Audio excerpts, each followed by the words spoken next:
Exchanges of urgent messages, the Japanese chief of staff wrote in his war diary at the end of May 1942, are at a very unusual rate. He was aboard the battleship Yamato, far out in the empty water, and the traffic that unsettled him was American. His own fleet's listening room had caught a swell of United States radio activity around Hawaii and the Aleutians, more of it than the days before, and with an edgy, hurried flavor to it. He did not like the shape of what he was hearing. He wrote the line down. Then his fleet kept going. The thing he was doing and the thing being done to him were the same skill worked from opposite ends of the same ocean. Neither man could see the other's ships. What each could do was listen to the air and read a fleet the way a stranger's mood can be read through a wall. An ocean is very good at hiding a fleet. That was the quiet comfort behind every one of these operations.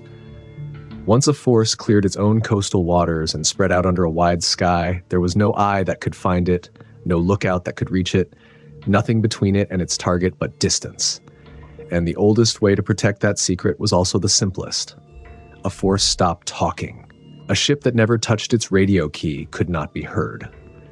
A force that stayed silent from the hour it sailed to the hour it struck was, in theory, a force that had walked off the edge of the map. Every navy believed some version of this. Silence was the oldest secret in sea warfare and the most trusted. In a low building at Pearl Harbor and in a handful of rooms like it's scattered around the Pacific, American sailors sat at receivers with headphones clamped over their ears and pencils moving, and they were not trying to break the enemy's code.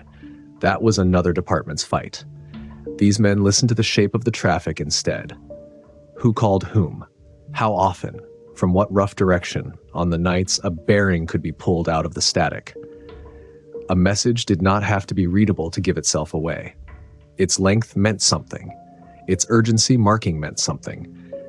The little group of letters that identified the sending station, once an analyst had learned to know those letters, meant a great deal because it named which command was speaking and therefore which command was awake and busy in the dark. This was traffic analysis, and for years it was almost everything the Americans had. They came to know the Japanese fleet like a neighbor behind a wall, never once seen, recognized only by the rhythm of the house next door, the hour the lights came on, the morning the car did not leave.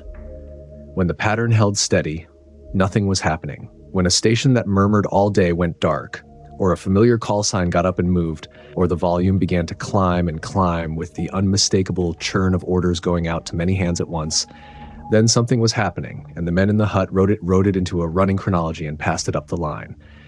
It was patient, joyless, unglamorous work, done by a small number of self-taught petty officers who had built the enemy's habits into their own memory one long watch at a time. It asked for a fine ear, a bottomless memory, and almost no sleep. Direction finding could sometimes lay a bearing over a call sign, a rough line pointing back toward wherever a transmitter sat. But the stations taking those bearings were often more than 2,000 miles from the ships they were trying to pin, and across that much water, a single line was a wide, soft, uncertain thing. A clean crossing of two good bearings was a luxury nobody counted on. More often, the position came from no instrument at all, but from inference, from knowing which command owned which call sign and where that command belonged. So the map filled in by memory and deduction rather than by measurement. The picture was assembled by hand, out of habit and patience, far more than it was ever surveyed. And it carried one weakness that its own practitioners named without flinching. It was very nearly helpless against a fleet that said nothing at all. The proof of that had already burned itself into them months before in the hardest possible way. Late in 1941, a Japanese carrier striking force had put to sea to attack Pearl Harbor, and it had performed the vanishing act to perfection. Its radios were not merely quiet. Sailors had locked them down under seal. And while that force crossed the far northern Pacific in complete silence, the men it left behind ran a second deception laid neatly on top of the first. The radio operators who normally served those ships stayed home in the inland sea and kept transmitting, and every practiced hand on a telegraph key carries its own accent, its own rhythm, as personal as handwriting, so the listeners heard those familiar hands exactly where the ships ought to be. The Americans plotted the whole striking force near the home islands, calm, ordinary, accounted for, on the very mornings it was closing on Hawaii from the north. Silence had worked. It had worked completely. A skilled man in a quiet room, doing every part of his job correctly, had been handed nothing to find, and so had found nothing. That was the lesson both the makers and the users of this intelligence carried out of the disaster. And it was a permanent truth about the tool, not a fault waiting to be repaired. Against genuine silence, the method went blind, and no amount of skill would light it. The part the Japanese high command would take far too long to understand was how narrow the conditions for that silence really were. To disappear the way the Pearl Harbor force had disappeared, a Navy needed a compact force, a single line of advance, and the rare luxury of long preparation carried out face-to-face, mouth-to-ear, with nothing at all trusted to the airwaves. It could be done once for one blow with one hand-picked group of ships. It could not be done with the whole Navy in motion at once, because a fleet does not run on silence.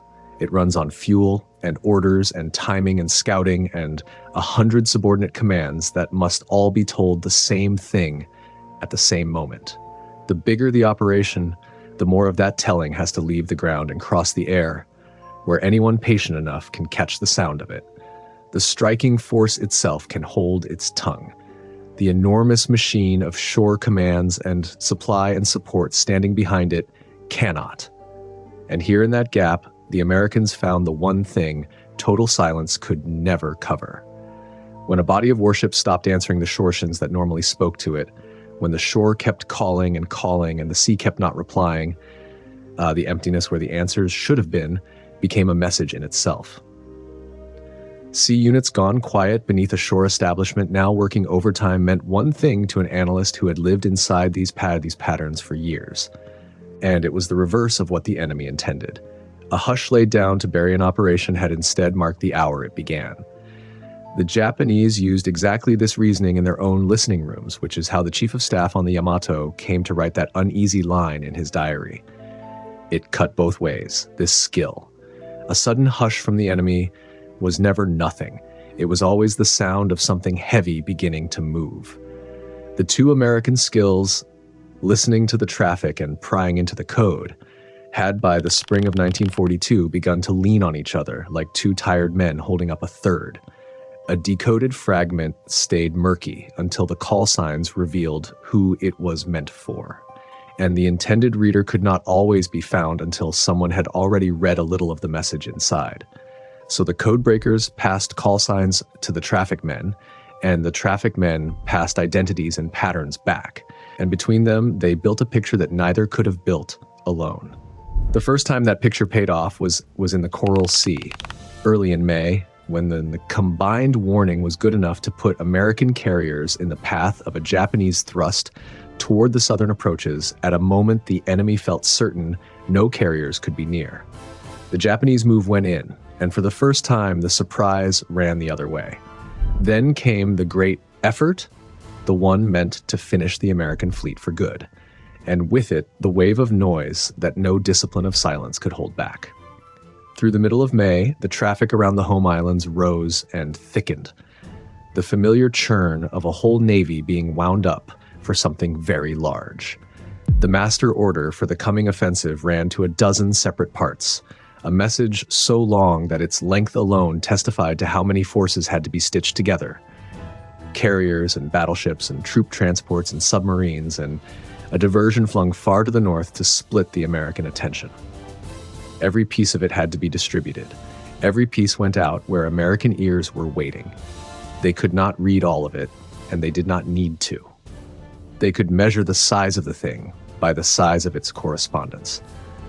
By slow, stubborn comparison, they teased the enemy's intended target out of the code shorthand, and then, with a simple ruse, a plain report broadcast in the clear that a certain island's fresh water plant had failed, they baited the Japanese into naming that same island in a coded message of their own and confirmed the target beyond any argument. From the air alone, they rebuilt most of the order of battle now steaming toward them, and their traffic analysis handed them the last necessary fact in the flattest possible words. Every segment of the Japanese fleet was underway. By the time the 4 carriers of the striking force imposed their careful, disciplined radio silence for the final approach, it bought them nothing at all. Everything it was meant to protect had already drained out through the noise that came before it. He was not careless. His communications security satisfied every standard he had ever learned to respect. His own signals unit aboard the flagship was sharp enough to catch that swell of urgent American traffic around Hawaii and to sense that an enemy force might already be at sea and lying in wait for him. The warning existed. He was holding it. What he could not do was confirm it. The reconnaissance flight meant to slip over Pearl Harbor and count the American carriers had to refuel from a submarine at a lonely scrap of reef partway across the ocean. And when the submarine crept up to that reef, it found American ships already anchored there, watching the water. They canceled the flight. It was not the first time that Reef had failed him. Weeks earlier, a pair of Japanese flying boats had used the same trick, refueling off a submarine and droning on toward Hawaii through the night, only to reach Oahu smothered in cloud and drop their bombs blindly into the dark, hitting nothing that mattered. Now, even that thin thread of a look was gone. Nothing could find the enemy carriers now, because the one tool that might have found them had slipped out of his hand before he ever reached for it. And then he made the decision the whole tragedy turns on. Uncertain, suspicious, warning in hand, he chose not to break radio silence to alert the carriers pressing ahead toward the target. To warn them, he would have had to transmit. To transmit was to surrender position and intent to the very kind of listening he had reason to fear. So he trusted the discipline one more time. And the single force that most needed to know the sea ahead might be full of waiting, I'm afraid. Americans was kept ignorant by the very discipline meant to keep it safe. The carrier commander drove toward the objective, believing his opposition was slight, and no one corrected him. And the officers on the flagship who suspected the truth held their peace, because to them, the risk of speaking into the air felt heavier than the enemy they could not see. The hush had hidden the striking force from no one who counted. Now the same hush hid the danger from the striking force itself. The Americans were not guessing at any of this. They had chosen their ground and gone to it. Their carriers lay northeast of the objective, at a patch of empty sea chosen off the intelligence the air had given them. Engines stilled, aircraft ready, waiting for a fleet whose shape and timing and heading they already understood in outline. The whole vast approach, hushed with such care, carried the Japanese to the exact place the men in the low building at Pearl Harbor had marked for them in advance. They met where the Americans had decided they would meet. The listeners in the hut never saw a moment of it. They were already bent over the next intercept, headphones on, pencils moving, reading the rhythm of a house through a shared wall, waiting for the next time a busy station fell quiet. Subscribe to follow how a handful of tired men built that listening skill, watch by watch, and where it traveled once the war moved on past Midway.